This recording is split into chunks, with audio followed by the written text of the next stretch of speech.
Senator Tolentino. Briefly, Senator Pimentel. Mr. President, while I still have the floor, can I request for some information from the Senate President, especially regarding the impeachment calendar that The is gentleman may proceed. issued, because you issued the first impeachment calendar was issued by the Senate President when we were already on break. I mean, Mr. President, tama po yun, di ba? That is correct. So, Mr. President, may we know when His Honor issued the first legislative calendar, impeachment calendar, which fixed June 2 as the time for receiving the House prosecutors, may we know the basis of the authority of the Senate President when he issued the first impeachment calendar, Mr. President? Article 1 of the impeachment rules, which says that the Senate President can set the date for the presentation of the articles of impeachment. Mention was made specifically of the Senate President. And also we were on recess. So the Senate President at that time, Your Honor, issued a suggested calendar of activities. I was very clear when I stated that. Subject to plenary approval when we resume, because you were already on recess at that time. The second notice sent by this representation was made also while we were on recess. And I also stated that it was subject to plenary approval and or reversal, as the case may be, given the load that we need to take up after the LEDAC meeting. So, yes, Mr. President, I noticed that no one from the majority was complaining about the original or initial impeachment calendar issued by the Senate President. So we were all looking forward to the date where there should be some action on the impeachment, which is Yes. June 2. Supposedly, yes. Yes, supposed to be. Kaninang 4 o'clock yung the prosecutors from the House of Representatives should have appeared before us to read the articles of impeachment. But then this was changed. So from June 2, changed by the Senate President also, now June 11. it's June 11 at 4 p.m. So if the authority used to issue the original calendar was based on the fact that we were on break, now that we are not on break, could not have the Senate President waited for 3 p.m. and then we discussed moving the June 2 4 p.m. to June 11 4 p.m.? Because, Your Honor, notice had to be given to the House with respect to the proposed change in schedule. And we could not decide on moving it after the House members are already here in the Senate. That was the reason behind it. That was His Honor's judgment call, Mr. President. Yes, Mr. President. Yes, Your Honor. Just on another matter, Mr. President, yung appearance ba ng House prosecutors ay nasa Senate impeachment rules, or you just took this from American practice, Mr. President? It is not in the rules. That was lifted from American practice, because what was done before was that the majority leader, Yes. the Senate majority leader, was the one that read the articles of impeachment that was referred to the Committee on Rules that triggered the convening of the impeachment court. When we researched on it, we thought it was more proper, given that we should have no part in it, in the impeachment trial, in the prosecution of the impeachment case, that the prosecutors should themselves read the articles of impeachment, as is the practice in the United States, where we lifted most of our impeachment rules. So it's an innovation. But although, had we done it, hindi naman, I don't think it would be fatal or make the proceedings infirm. So it's just not, to use the term of the majority leader, textually required under the existing Senate impeachment rules. Hindi pa ba? No, what was required by our rules, if at all, was the referral of the impeachment complaint in plenary. Because mere filing with the Secretary General does not often by itself operate as the receipt by the Senate in plenary, given that, as with any communication, it has to be referred in plenary, officially by the Senate as a body.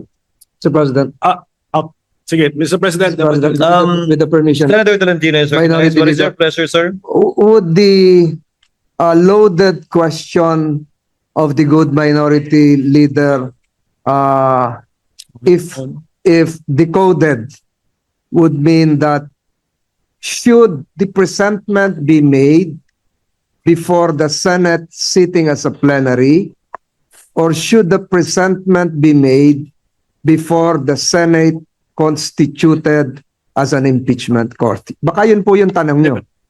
But it was the Senate President to research on American practice. How do they do? How do they do it in the United In States? plenary, Your Honors, not as an impeachment court. Because again, mere receipt by the section does not operationalize or start the process of impeachment. Any communication, and that is a communication from the House, must be referred by plenary to the appropriate committee for proper action.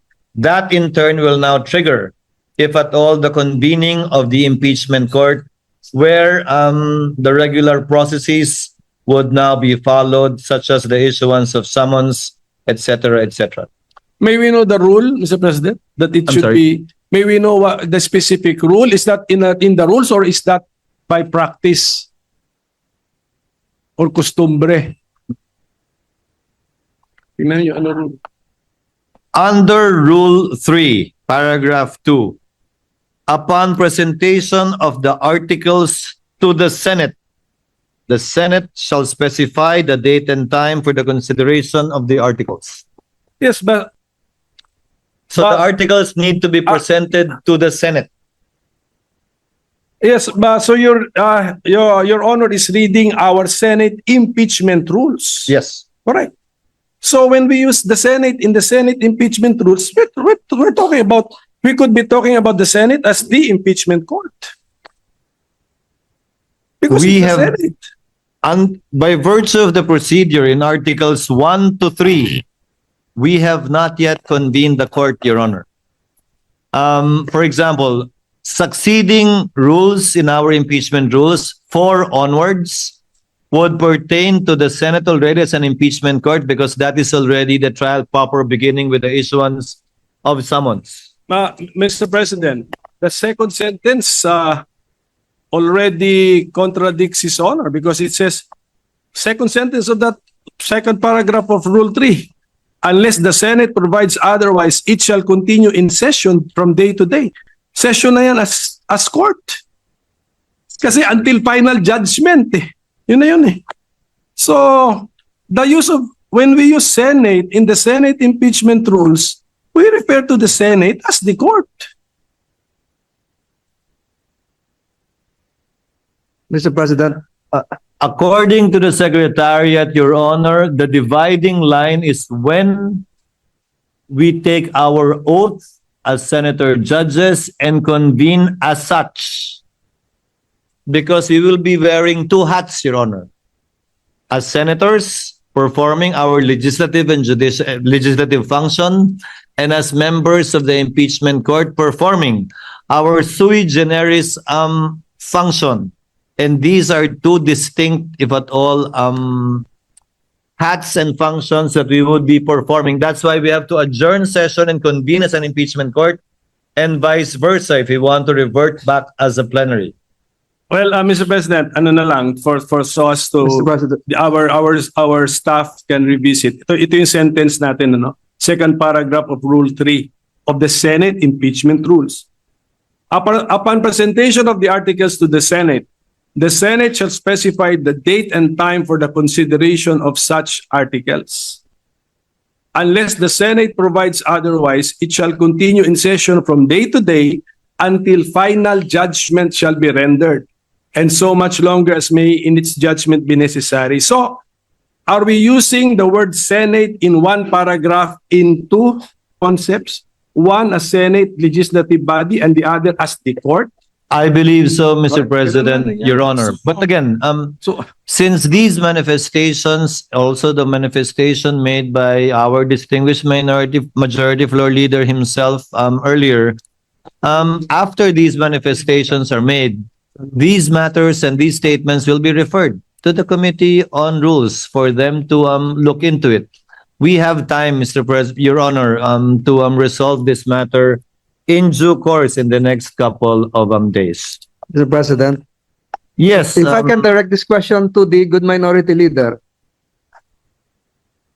The Senate, even if not acting as an impeachment court, pwede po bang tumanggap ng mga non-members of this chamber to speak or make a presentation, a presentment? Di po ba naaalala natin ng mga nakaraang panahon, pumupunta rito yung President of Vietnam, if I'm not mistaken. Distinguished guests of this chamber are allowed to speak, not just honored. Ganun po ba yung sinasabi nyo?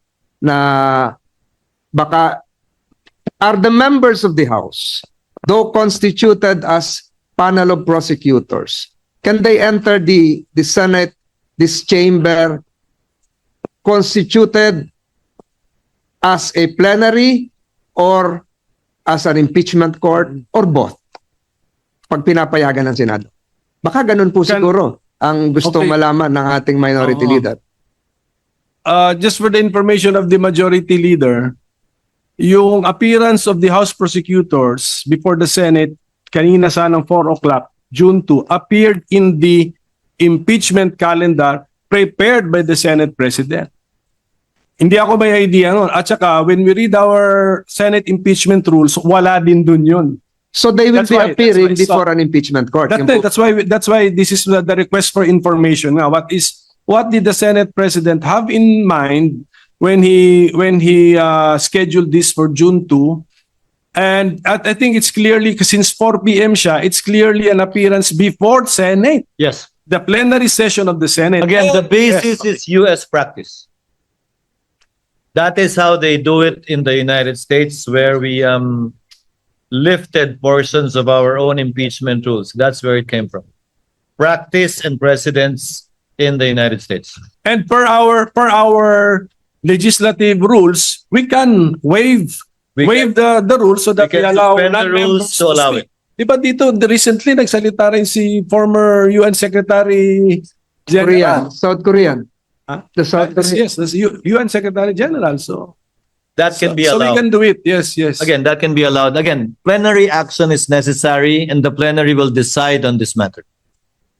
So just a few more requests for information, Mr. President. So, Mr. President, His Honor, around 4 days ago, sent notice that the June 2, 4 p.m. appearance of the House panel of prosecutors will be moved to June 11, 4 p.m. Yes. So, okay. Now, what is now the calendar that His Honor has in mind? Kasi dati meron kang June 2, 4 p.m. appearance, then June 3, morning, we convene the Senate as an impeachment court. So where is that? Where is this convening now? Where is it now when you move the appearance to June 11? Sabay na po, because by that time, by June 11, wala na rin po tayong hinahabol na kailangan i-second or i-approve kung meron man, ratification na lamang ng mga bicameral conference committee reports. And we will be doing both at the same time. If at all, the reading of the articles of impeachment, the referral to the Committee on Rules, the convening of the impeachment court, if at all again, the oath of the senator judges, if at all again, all that we can do as an impeachment court would be to issue summons. Yes. Requiring the respondent to answer within 10 days. But were we sent notices na ganun ang mangyayari? I'm sorry? Were the senators sent notices or informed that after the appearance of the House panel of prosecutors, there's a possibility that we will convene as a court? Para ready kami. Wala pa. Malapit na po yung June 11. Wala pa naman talaga eh. Kasi nung pinadala yung notice na yun, it was addressed, if you notice, it was addressed to the House that they will be presenting the articles of impeachment on that date. The notice, insofar as the impeachment court itself is concerned, these discussions would be very helpful, Your Honor, because this will be part of how the Senate as a body will be deciding on what to do after the articles of impeachment shall have been read and presented before the body. Yes, but Mr. President, nung in-issue kasi ninyo yung impeachment calendar last February, at least you were that detailed na sinabi nyo na po yung convening of the impeachment court. Ngayon sana po, nung dinifer si June to appearance, sana pati po yung convening as an impeachment court, nasabi na rin when that is para may idea. Well, thank you for the opportunity to clarify. Since that is our last day, this representation has no intentions of actually convening the court, if at all, on another date other than the 11th, unless the Senate as an impeachment court provides otherwise. So we will be convening on that date, barring any unforeseen circumstances, barring any procedural motions that will be made, and will be settled by the plenary at that time.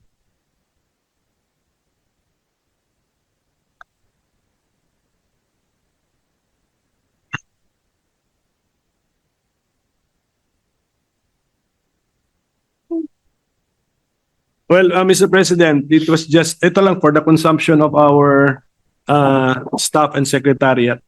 It was just pointed out to me that the rule that we mentioned earlier, second paragraph of Rule 3, yung first paragraph pala, it provides that nakapag-oath na. Nakapag-oath na ang member. So if that is now the dividing line, we have crossed the line. So Senate na po ito as a court. So tingnan na lang po muli, Mr. President. Mr. President, Your Honor, the first paragraph refers to consideration of the articles of impeachment. The second paragraph, we were not part of the Senate that wrote these rules. The first paragraph, it mentions the word consideration. The second paragraph mentions the word presentation. In terms of time, presentation should come first before consideration, although as it appears in our rules, consideration was mentioned first in the first paragraph and before presentation in the second paragraph. But in terms of order, Your Honor, presentation should logically come first before consideration of the articles of impeachment. And then Where there is nothing to consider unless presented. And then in the next breath, it talks about the trial na. Yes, again, we had no part in writing these rules. Okay, I so would not want to critique it as well because during those times, perhaps, this was apt and sufficient. So, okay, so Mr. President, maybe now, kasi ang media nagtatatanong sa akin, pinapa-speculate pa ako na, just for the record, what is now the reason that His Honor has taken the initiative to reset the June 2, 2025 4 p.m. appearance of the panel of prosecutors before the Senate plenary to June 11, 4 p.m. What's in the main letter reason, addressed to Speaker Martin, copy furnished to all of the senators as well as Vice President Sara Duterte. Given the meeting we had at LEDAC with His Honor's presence, several bills needed to be approved and taken up before we finally finish and wind up the 19th Congress. Meaning to say some bills need to be approved on second reading within the week today so that we can do third reading next week. Some bills have to be approved on third reading today and within this week so that bicameral conference committees can finalize and iron out the disagreeing provisions between the Senate and House versions so that we would still have time next week to either ratify these bicameral conference committee reports or still do third reading in compliance with the constitutional requirement of 3 readings on 3 separate days, at least 3 days after it's approved on second reading.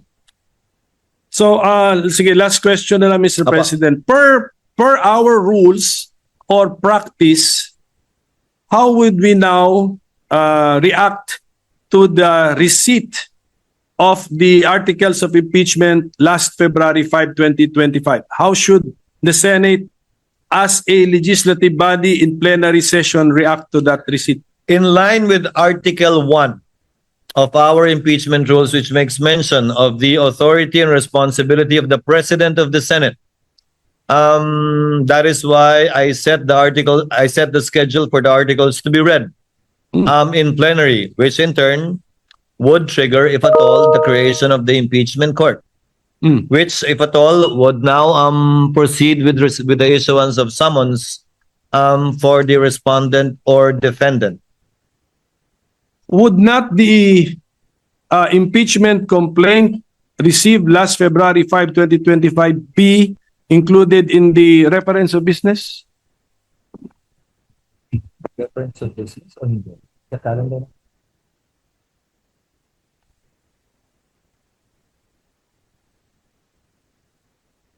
Ano ito? Ito ba ay person versus that person?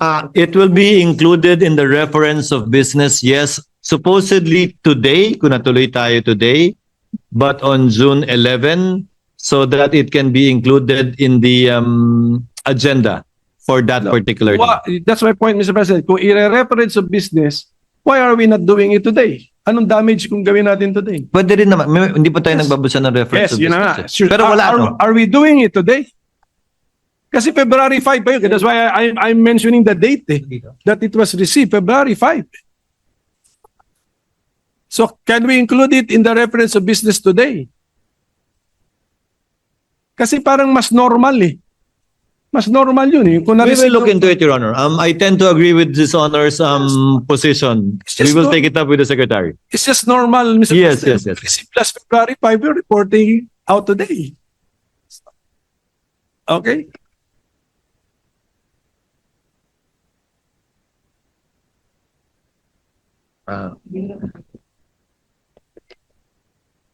Off the record, they explained the reason behind it. But I tend to agree with Your Honor, and I'll ask the Secretary to consider it. Because in the past, as they said, it was the majority leader who read it and not the prosecutors, supposedly.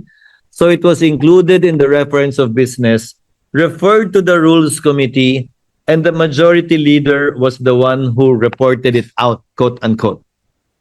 But now, given that it's the prosecutors that will read the articles of impeachment, again, following U.S. practice and precedent, the Secretary thought it best that it'll be included in the agenda on that day because there is no referral to the Committee on Rules. But again, we will look into it and we will take the suggestion of the gentleman in light of the points he raised in connection with that. Because I believe there should have been also a letter accompanying the impeachment complaint. There must have been a cover letter from the House. So, parang ganon. So we can... Only by the section, not by the Speaker nor any member of the House. Yes.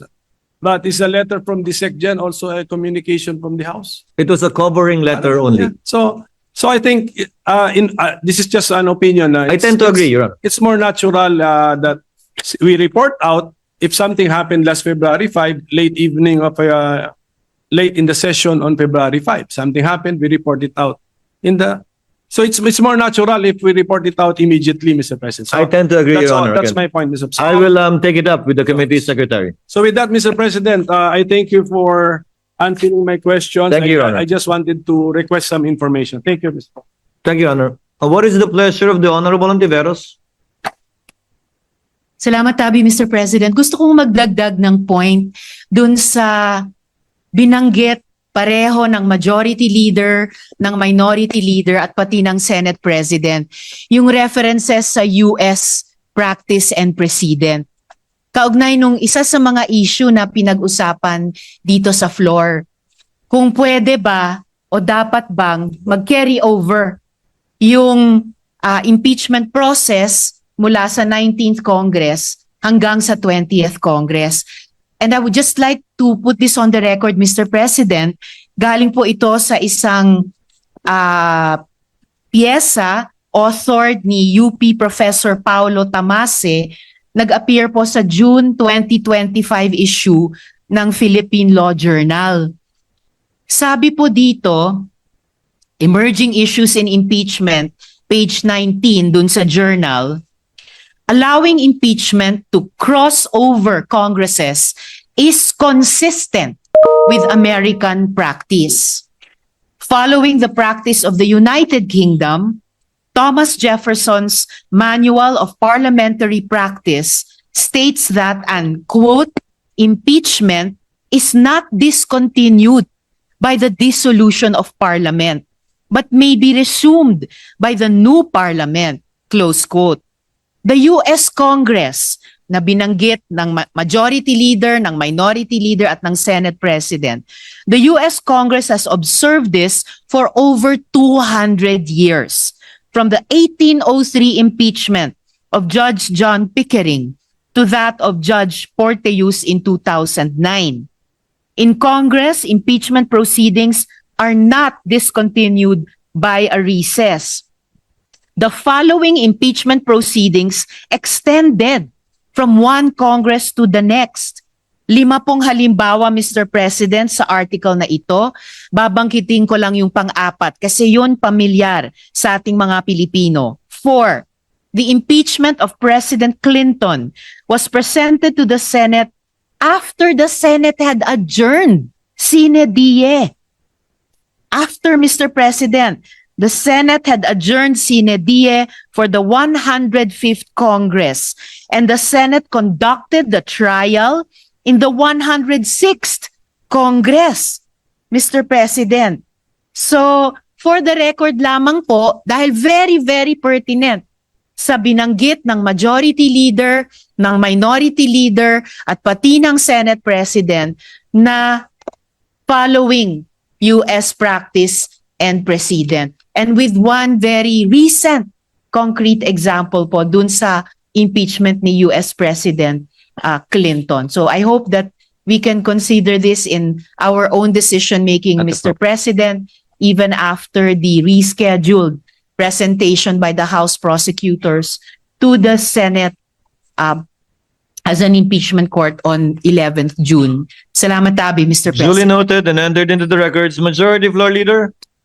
Just to reiterate again, yung nabanggit ko po kanina nga, magkaiba yung sa Philippine Senate at US Senate kasi ang naiiwan sa US Senate tuwing mag-ieleksyon ay 67 senators, enough to constitute a quorum out of 100 senators and enough to convict or acquit. Sa atin po, 12 lang. Not enough to have a quorum of 13, more so a number of 16 to convict or acquit. But be that as it may, Mr. President, we have all the discussions done, and I think this would really be part not just of the discussions that whatever case would be elevated to the Supreme Court would eventually be decided in the near term. Mr. President, I seek a minute suspension, Mr. President. Session is suspended.